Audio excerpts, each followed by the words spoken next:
திருச்செந்தூர் அருள்மிகு சுப்பிரமணியர் சுவாமி கோவிலில் 19.80 கோடி மதிப்பில் கடல் அரிப்பு தடுப்பு சுவர் அமைக்கும் பணியை தமிழக முதலமைச்சர் மு.க.ஸ்டாலின் காணொலி காட்சி மூலம் தொடங்கி வைத்தார்.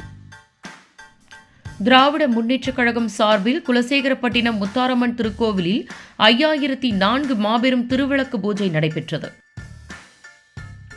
திருச்செந்தூர் அருள்மிகு சுப்பிரமணியர் சுவாமி கோவிலில் 19.80 கோடி மதிப்பில் கடல் அரிப்பு தடுப்பு சுவர் அமைக்கும் பணியை தமிழக முதலமைச்சர் மு.க.ஸ்டாலின் காணொலி காட்சி மூலம் தொடங்கி வைத்தார். திருச்செந்தூர் அருள்மிகு சுப்பிரமணியர் சுவாமி கோவில் கடற்கரையில் கிழக்கில் இருந்து வடக்கு வரை அமைக்கப்பட்டுள்ள தடுப்பு சுவரில் கடல் அரிப்பினால் பழுதடைந்துள்ளது.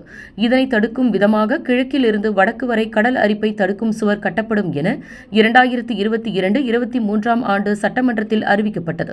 இதனை அடுத்து கோவில் கடற்கரையில் 496 மீட்டர் நீளமும் 20 மீட்டர் அகலமும் 6 மீட்டர் உயரத்திலும் அமைப்பதற்காக 19.80 கோடி நிதி ஒதுக்கீடு செய்யப்பட்டது. இந்நிலையில் இந்த கடல் அரிப்பு தடுப்பு சுவர் அமைக்கும் பணியை தமிழக முதலமைச்சர் மு.க.ஸ்டாலின் காணொலி காட்சி மூலம் தொடங்கி வைத்தார். இதனை அடுத்து திருச்செந்தூர் அருள்மிகு சுப்பிரமணியர் சுவாமி கோவிலில் நடைபெற்ற பூமி பூஜை நிகழ்ச்சியில் அமைச்சர் அனிதா ராதாகிருஷ்ணன் கலந்து கொண்டார்.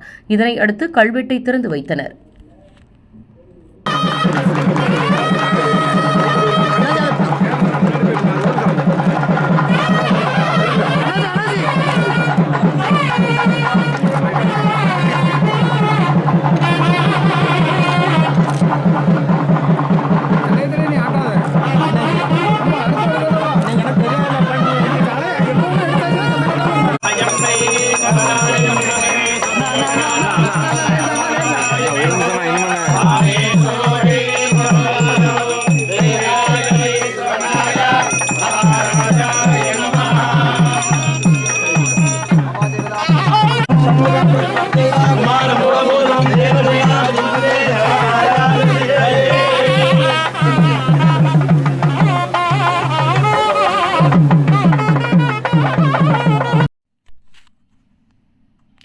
திராவிட முன்னேற்றக் கழகம் சார்பில் குலசேகரப்பட்டினம் முத்தாரம்மன் திருக்கோவிலில் 5004 மாபெரும் திருவிளக்கு பூஜை நடைபெற்றது. தூத்துக்குடி மாவட்டம் குலசேகரப்பட்டினம் முத்தாரம்மன் திருக்கோவிலில் 5004 மாபெரும் விளக்கு பூஜை நடைபெற்றது. இந்நிகழ்ச்சிக்கு தமிழக மீன்வளம் மீனவர் நலன் மற்றும் கால்நடை பராமரிப்புத்துறை அமைச்சர் அனிதா ராதாகிருஷ்ணன் தலைமை தாங்கினார். இந்த பூஜையை இந்து சமய அறநிலைத்துறை அமைச்சர் சேகர்பாபு குத்துவிளக்கு ஏற்றி தொடங்கி வைத்தார். இதில் சுற்று வட்டார பகுதியில் இருந்து ஏராளமான பெண்கள் கலந்து கொண்டனர். மேலும் சுவாமி தரிசனம் செய்தனர். முன்னதாக கோவிலில் அமைச்சர்கள் அனிதா ராதாகிருஷ்ணன், சேகர்பாபு அவரது மனைவி சுவாமி தரிசனம் செய்தனர். இந்த திருவிளக்கு பூஜையால் கோவில் வளாகமே திருவிழா காலம் போல் காட்சியளித்தது. இந்த விளக்கு பூஜையில் கலந்து கொண்ட பெண்களுக்கு இலவசமாக குத்து விளக்கு, சேலை, பூஜை பொருட்கள் வழங்கப்பட்டது.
திருச்செந்தூர் சுப்பிரமணியர் சுவாமி கோவிலில் மாசி திருவிழாவின் 3ஆம் நாளில் சுவாமி குமரவிடங்க பெருமான் முத்துக்கிடா வாகனத்திலும் தெய்வானை அம்மாள் வெள்ளி அன்ன வாகனத்திலும் வீதி உலா வந்தனர். திருச்செந்தூர் அருள்மிகு சுப்பிரமணியர் சுவாமி திருக்கோவிலில் மாசி திருவிழா கடந்த பிப்ரவரி 14ஆம் தேதி கொடியேற்றத்துடன் தொடங்கியது. 3ஆம் நாளான நேற்று காலை 7 மணிக்கு சுவாமி குமரவிடங்க பெருமான் பூங்கோவில் சப்பரத்திலும் தெய்வானை அம்மன் கேடய சப்பரத்திலும் எழுந்தருளி 8 வீதிகளிலும் வீதி உலா வந்து மேலக்கோவிலில் சேர்ந்தடைந்தனர். பின்னர் மாலையில் மேலக்கோவிலில் இருந்து சுவாமி குமரவிடங்க பெருமான் தங்கமுத்துக்கடா வாகனத்திலும் தெய்வானை அம்மன் வெள்ளி அன்ன வாகனத்திலும் எழுந்தருளி வீதி உலா வந்து பக்தர்களுக்கு காட்சியளித்தனர். மேலும் மாசி திருவிழாவின் 4ஆம் நாளான இன்று காலை 7 மணிக்கு மேலக்கோவிலில் இருந்து சுவாமி தங்கமுத்து கெடா வாகனத்திலும் அம்மன் வெள்ளி அன்ன வாகனத்திலும் வீதி உலா நடைபெற்றது. பின்னர் மாலை 6:30 மணிக்கு மேலக்கோவிலில் இருந்து சுவாமி வெள்ளி யானை வாகனத்திலும் அம்மன் வெள்ளி சப்பர வாகனத்திலும் எழுந்தருளி வீதி உலா வரும் நிகழ்ச்சி நடைபெற்றது. மேலும் இவ்விழாவிற்கான ஏற்பாடுகளை திருக்கோவில் பணியாளர்கள் செய்து வருகின்றனர்.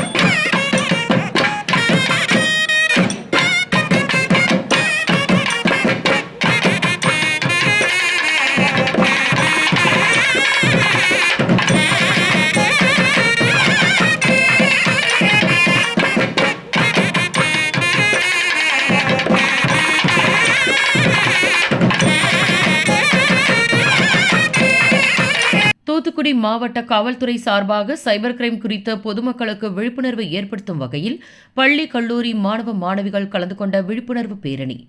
தூத்துக்குடியில் சைபர் கிரைம் குறித்த பொதுமக்களுக்கு விழிப்புணர்வை ஏற்படுத்தும் வகையில் தூத்துக்குடி மாவட்ட காவல்துறை சார்பாக பள்ளி, கல்லூரி மாணவ மாணவிகள் கலந்து கொண்ட விழிப்புணர்வு பேரணியை மாவட்ட காவல் கண்காணிப்பாளர் பாலாஜி சரவணன் கொடியசைத்து துவக்கி வைத்தார். இந்த விழிப்புணர்வு பேரணியில் கலந்து கொண்ட மாணவர்கள், மாணவிகள் விழிப்புணர்வு பதாதைகளை கையில் ஏந்தியபடி பேரணியாக சென்றனர். இந்த பேரணியானது தூத்துக்குடி ராஜாஜி பூங்காவில் இருந்து தொடங்கி குரூப்ஸ் பிரணாந்த் சிலை வரை சென்று நிறைவடைந்தது. மேலும் பேரணியை தொடங்கி வைத்து மாணவர், மாணவிகள் மத்தியில் மாவட்ட காவல் கண்காணிப்பாளர் பாலாஜி சரவணன் பேசுகையில், முகநூல் பக்கம், சோஷியல் மீடியா போன்றவைகள் பல மோசடிகளை செய்யக்கூடியது. எனவே சோஷியல் மீடியா போன்றவைகள் மூலம் அதில் இருக்கும் நன்மைகளை மட்டுமே பயன்படுத்திக் கொள்ள வேண்டுமே தவிர தீமைகளை தெரிந்து கொண்டு காமெடி பீஸாக மாறிவிடக்கூடாது என மாணவர்கள், மாணவிகளுக்கு மாவட்ட காவல் கண்காணிப்பாளர் விழிப்புணர்வு மற்றும் அறிவுரைகளை கூறினார்.